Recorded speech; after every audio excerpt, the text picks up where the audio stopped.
உலக சுற்றுச்சூழல் தினத்தில் மரக்கன்றுகள் நடும் விழா நடைபெற்றது.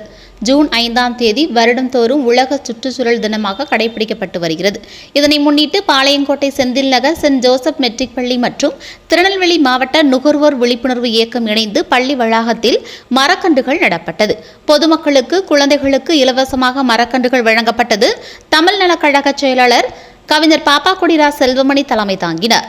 பள்ளி முதல்வர் கலாவதி அனைவரையும் வரவேற்றார். சங்கர் மேல்நிலைப்பள்ளி தேசிய பசுமைப்படை திட்ட அலுவலர் மற்றும் நுகர்வோர் விழிப்புணர்வு இயக்க பொதுச் செயலாளர் கவிஞர் கோ கணபதி சுப்பிரமணியன் சுற்றுச்சூழலின் அவசியம், மரம் நடுதலின் தேவை குறித்து பொதுமக்களுக்கு விளக்கினார். நிகழ்ச்சியில் தாமிரபரணி வாசகர் வட்ட தலைவர் முனைவர் சரவணகுமார், எழுத்தாளர் தளவாய் மாடசாமி, ஆசிரியை வீரலட்சுமி மற்றும் பொதுமக்கள் பலரும் கலந்து கொண்டனர்.